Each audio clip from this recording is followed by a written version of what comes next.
Ladies and gentlemen, we are now officially 100 days away from the 2026 midterms exactly.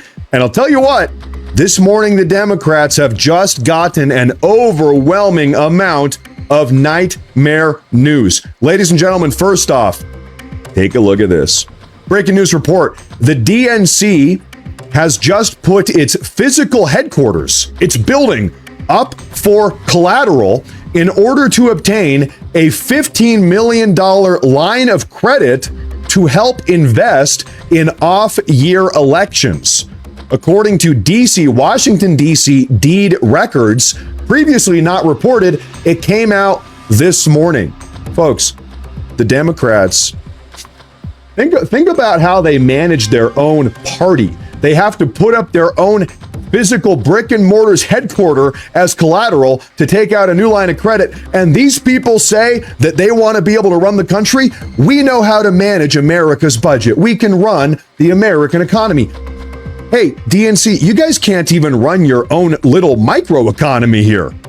DNC put its physical headquarters up as collateral last year for a $15 million line of credit to boost off-year election spending. Main goals: they want to retake Congress in November. They want to win various gubernatorial and local races nationwide. And they want to prepare for a wide-open 2028 presidential primary with no clear frontrunner. They don't know who it's going to be. Kamala Harris, Gavin Newsom, who knows? The problem? Well, they do have a problem. They are cash-strapped. June filings from last month showed they only had $16 million in cash on hand, and they also have $18 million in debt. Wait a minute. Okay, hold up. Can I just think through this? We are 100 days away from midterms.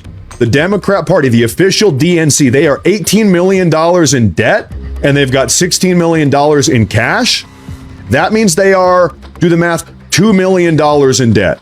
And they also, in order to get that $16 million in cash, they put up their own physical DNC headquarters building up as collateral to take a line of credit out. Oh my gosh. Okay, what about the RNC, the Republican National Committee? So we have $128 million in cash and $0 in debt. The DNC, $16 million in cash, $18 million in debt. So that's not exactly good for the Democrats. The DNC is $2 million in debt, while the RNC has $128 million cash on hand. Ken Martin, the DNC chair, also recently faced a DNC HR complaint for chucking his phone at a junior staffer. But other than that, everything is going great for the Democrats right now. This guy picked up his phone and tossed it at somebody in the office, said, "Hey, shut up!" Threw his phone at him and had an HR complaint filed. Yeah, things seem to not really be going that well. DNC Chairman Ken Martin just wrote a very long essay explaining his spending philosophy as the DNC reports $2.2 million in debts compared to the $128.5 million cash on hand the RNC has. He said, and I quote, "We must measure success by power built, not simply by dollars retained." He says the Democrats must measure their success by power built, not by dollars retained. Here's a good question, though. Here's the problem with that logic. Maybe that would make sense if the Democrats had control of the House or the Senate or the White House. They don't. They control nothing, and they are also millions of dollars in debt. So I'm not really sure that that line of reasoning holds up. Given the circumstances, we got new 2026 House election forecast, a projection here. Republicans, as of this morning, are projected to hold 210. Well, Republicans are projected to have right now concretely 210 seats in the House. Democrats are projected to have 208 concrete seats in the House. Toss-up seats, 17 toss-up seats. Okay, now why is this important? Well, in order to have control of the House of Representatives, you have to have 218 seats in the House. So Republicans have an edge going into the midterms right now. All we would have to do is win 8 out of the 17. The Democrats, they have to win a lot more. They have to win 10. So we have an edge. Now, real quick, folks, I've got to say, I'm just thinking through this. I'm shooting from the hip right now. How strange is it that the Democrats are suddenly having all of these problems, all of these financial issues? They're in massive debt. They're taking out loans, blah, blah. They're leveraging their own headquarters as collateral. So a lot of problems right now, only after U.S. aid has been shut down, only after the Trump administration has cracked down on foreign influence and foreign money, only after the Epstein gravy train has been shut down as well. Because keep in mind, Epstein, as much as the Democrats hate to acknowledge this, Epstein was a massive financial patron of the Democrat political establishment, not the Republicans. He was giving money to the Democrats. But folks, okay, you can't help but notice, very weird. Now they're having money problems. This morning, the Democrats, well, check this out. They got even more bad news. Like I said, when it rains, it pours. Bombshell memo coming out just this morning. A newly uncovered memo, a newly uncovered Biden White House memo from the Biden administration's final days reveals the administration's plans to expand temporary protected status to more than 3.1 million non-citizens.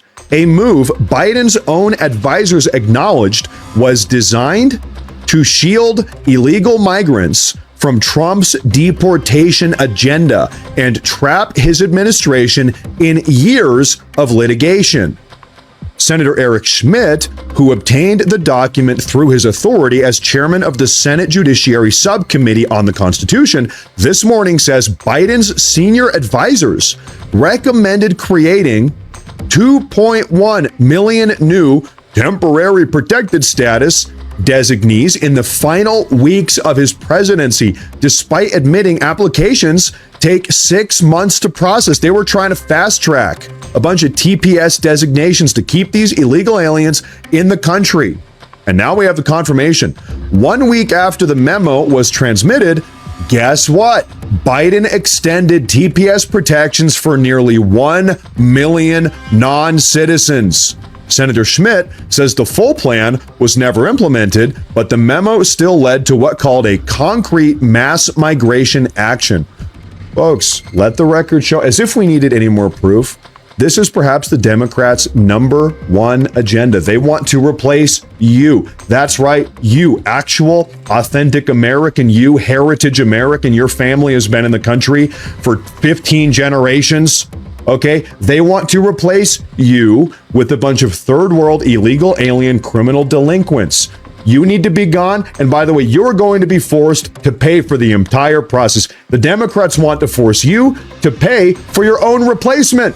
That is their number one objective right now, because they have realized that they can't win the political battle with people like you and like me, actual legitimate Americans. We don't want anything to do with these far left, borderline communist Democrats. They said, okay, well, rather than moderate our Democrat far left platform, we're just going to try to open up the border and replace all of the actual Americans with third world delinquent illegal aliens. The opening of the border during the Biden administration, this was not an accident. It wasn't a little oopsie doopsie. No, they did it intentionally. Okay, and then after they brought him in here, they tried to give him amnesty. They tried to give him TPS. They did every single thing they could. They held him out in their deep blue sanctuary states and sanctuary cities. They protected them from ICE deportation officers. They subsidized their existence with taxpayer money. They took it from you and gave it to them. This is the entire modus operandi of the Democrat Party. And now we know. What's more, take a look at this. That thing that the Democrats said never happened, it just keeps on happening. We have an update on this story today. A couple days ago, we got the news that New Jersey State Democrat governor revealed a software error that registered nearly 6,600 non-citizens to vote in the state of New Jersey. A software error. Well, we got an update on this story. That was a couple days ago. Check this out. The DHS this morning has just discovered this. 75,000 non-citizens are called every single year in New Jersey state to serve on jury duty. It is clear New Jersey's government databases are unreliable in ensuring only Americans are voting in American elections and serving in American jury pools. So you know how it's all of our American right to sit in front of a jury of our peers. A jury of our peers. Well, that's not what's happening anymore, is it? No, sitting on our American juries are illegal aliens that have illegally invaded our country. Do you think you're going to get a fair shake? God forbid you ever have to sit in a courtroom in front of a jury. Do you think you're ever going to get a fair shake, American man, American woman, in front of a jury consisting of illegal alien invaders? Hell no. This is what the Democrats want. This is all part of the plan. 75,000 of them in just New Jersey. It's not even really that big of a state. What do you think it's like in California or Minnesota? What do you think it's going on? Now,